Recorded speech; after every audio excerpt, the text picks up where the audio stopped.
Պատկերացնում եք, ծեծի է ենթարկվել միլիցիայի ոստիկանության բաժնի պետի տեղակալը։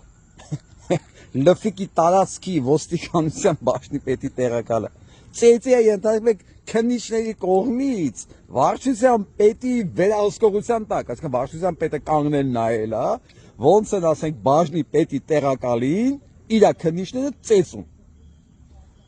Դուք պատկերացնում եք ինչ է նշանակում Մալազիայի ոստիկանության պետի տեղակալը։ Այսինքն Մալազիայում ինչքան հանցագործություն կա, կոծկող, պետի բոլոր հրամաններն իրականացնող, ՔՊ-յամա ձեն գողացող, հավաքող, ահաբեկիչ,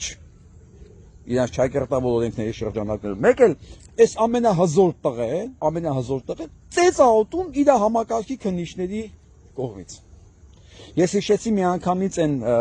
ՔՊ-ականները, որ միած սպայի էին, հենց 18 թվականի ծեծ է, որը 2 տարի կոմայի մեջ մնալուց հետո մահացավ։ Հիշեցի ԿՊ-ական գյուղապետի աղբերը, հերը, բանը, որ են ոստիկանին էին 6 հոգով ծեծել, կրակել, ջարդել մեքենա։ Հետո պարզվեց այդ ոստիկան ինքն է մեղավոր իր ծեծ ուտելու համար։ Մեկ էլ այսօր այդ բաժնի պետն է ծեծ ուտում։ Տղեկ, վաղը ծեծ է ուտելու նաև բաժնի պետը, ոչ թե տեղակալը միայն։ Վաղը ծեծ է ուտելու նաև այդ վարչության պետը։ Հա, վստահ եղեք, վաղը ծեծ է ուտելու նաև քննչականի պետը։ Այս մի հատ բիզա, որ դուք սրել եք, ինքը ասենց անկապ օդում ճոճվում է։ Ու ձեզանից ոչ մեկ օրենքի տարածքում ոչ միայն պաշտպանված չի իր ապագա ծեծ ուտելուց, այլ նաև դիմելու, բողոքելու տեղ չունի։ Որովհետև օրինակ Մալազիայի ոստիկանության պետի տեղակալը չի կարա բողոքի քննիչների դեմ։ Չի կարա, որովհետև հենց վաղը այդ քննիչները ոչ միայն Մալազիայի պետի տեղակալին, տո Մալազիայի ոստիկանության պետին էլ անենց մի հատ դեմը փասել կդնեն, որ ցմահ կգնա կնստի։ Ինչ է մնում անելու պետի տեղակալին, սուս փուս մարսել իր կերած ծեծը ու գնալ նստել իր տանը։ Դա այդ էլ ինչ որ անելու են սովորական միլիցեքը, որովհետև դրանց մեջ արժանապատվություն չկա, օրինակ որ զենքը հանի, մտնի բոլոր քննիչներին իրանց վարչության պետի գլխավորությամբ գնդակահարի դուրս գա։ Դա կանել արժանապատիվ տղեն։ Բայց այդ ոստիկանները դուք հասկանում եք, ինչ, դրանք ուր, արժանապատվություն ուր, ծեծը կերել եք, անուշնի, ձեզ հասնում է, ձեզ ստեղծած համակարգն է, պիտի վայելեք, բոլոր հնարավոր ձևերով, որովհետև Աստված չանի հանգարց եթե այս վարչության պետի, ոստիկանության պետի տեղակալի մի հատ քաղաքացի թարս նայեր, ասեր համաձայն չեմ, ես քո անօրինական հրամանները չեմ կատարում, այդ քաղաքացուն ցմահ կդատեին։ Հիմա գնացեք վայելեք ձեր համակարգը։ Կամ պարզվում է, մեծ ծեծ ուտող ոստիկանը օպերա եղել, այն էլ մայոր, ոստիկանական համազգեստով, բայց Եղվարդի բաժնի օպեր, որը գնացել է իր ծեծված բարեկամի հարցերը լուծելու, որ գործը հարթեցնի։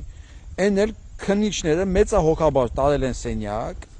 մեծահոգաբար ծեծել են ու նույնիսկ թույլ չեն տվել, որ շտապօգնությունը մտնի սենյակ։ Ոստիկանական համազգեստով օպերին մայոր, որ Արցախյան պատերազմի մասնակից է դեպ, ծեծել են ու թույլ չեն տվել նույնիսկ, որ շտապօգնությունը մտնի օգնություն ցույց տա։ Քննիչները հասկանում են ինչ են ստեղծում, ինչ նախադեպ են ստեղծում իրանց համար, վաղը նույն իրանց հետ է կատարվելու։ Որովհետև ոչ մի ոստիկան չէր մտածում, որ ինքը օպեր, մայորի կոչումով իրան կարային այս նույն բանը անեին, ընդ որում վարչության պետի ներկայությամբ, քննչականի շենքում։ Սա գիտեք ինչ է։ Սա նշանակում է, որ մենք ոչ թե պետություն ունենք, այլ մի բանդիտական համակարգ։ Բանդիտական համակարգ, ընդ որում բանդիտները հենց նրանք են, ովքեր աշխատավարձ են ստանում խելոք հարկատուից, հերոս հարկատուից, որ օրենք պաշտպանեն։ Փաստորեն խելոք հարկատուն, հպարտ հարկատուն ֆինանսավորում է Հայաստանի բանդիտական համակարգը, որտեղ կարող են եւ օպեր ծեծել, եւ զինվորական ծեծել, սպանել, ու այդ ամեն ինչը վարչության պետի տեղակալի սենց վերահսկողության տակ հենց քննչականի շենքում։ Ես կարծում եմ պետք է այս մայորը շնորհակալություն հայտնի, որ իրան ասենք վերևից չշպրտեցին ներքև, կարա ինչ է դա անեին ու մի անգամ չի որ արել են։ Կամ ասենք գոնե ինքը կոմայի մեջ չի, ինչպես են զինվորական սպան, որ 2 տարի կոմայի մեջ մնաց ու մահացավ։ Այսպեսի երկրում ենք ապրում։ Ու սենց բան, որ ես հիմա գրում եմ,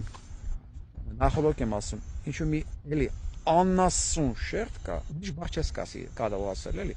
անասուն, որ իր վանքով, մտածելակերպով, տրամաբանությամբ չի տարբերվում էլի, անասունից չի տարբերվում էլի։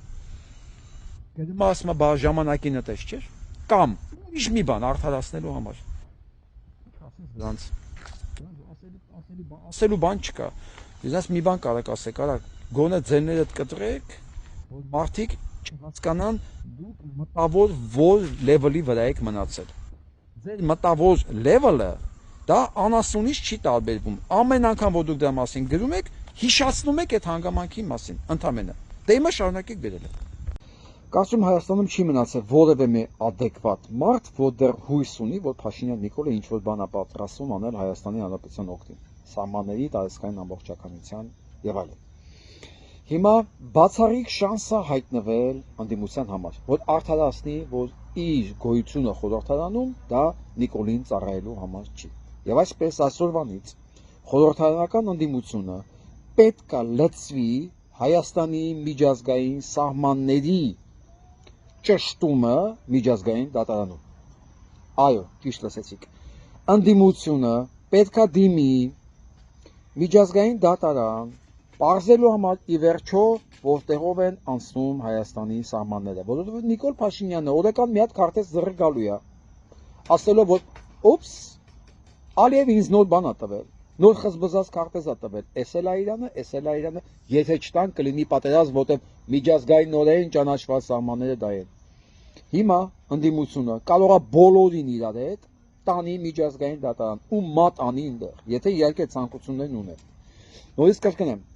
այսօրվանից խորհրդարանական ընդդիմությունը պետք է ձեռնամուխ լինի Հայաստանի սահմանների պարզաբանման դիմումը ներկայացնել ՄԱԿ-ի միջազգային դատարան։ Միայն ՄԱԿ-ի միջազգային դատարանն է իրավասու գծել Հայաստանի Հանրապետության իրավական սահմանները, որից այս կողմ կամ այն կողմ որևէ շարժ կդիտարկվի որպես արդեն օկուպացիա եւ ագրեսիա Հայաստանի Հանրապետության նկատմամբ։ Այս հարցով երկու նապաստակ են խփում միանգամից։ Լուծում Արցախի հարցը եւ առավել եւս Ադրբեջանը չի կարող հայց ներկայացնել Հայաստանի Հանրապետության դեմ իբր Արցախի օկուպացման դիմաց հարյուրավոր միլիարդներ գանձելու համար եւ երկրորդը զրկվում են Ադրբեջանը, Թուրքիան եւ Ալիևը Հայաստանը կործանելու իրենց ծրագրից։ Դե հիմա սպասում եմ ընդդիմության գործողություններին։ Չասեք դա հնարավոր չի։ Եթե Կեմերովոյի հայկական համայնքը կարող էր հասնել միջազգային դատարան Մոսկվայի եւ Ղարսի պայմանագրերի համար, ուրեմն խորհրդարանի ընդդիմությունը առավել եւս դա կարող է։ Հենց այսօր վաղը հրավիրում եք ասուլիս, ասկին Բրիտանիայի դեսպանի հետ գրկված նկարվելուց բացի, հրավիրում եք Ֆրանսիայի, Բրիտանիայի, Ամերիկայի Միացյալ Նահանգների, Եվրոպական միության բոլոր առաքելություններից եւ պահանջում եք այս հարցը ի վերջո վերջնականապես միջազգային ստանդարտներով, միջազգային դատարանին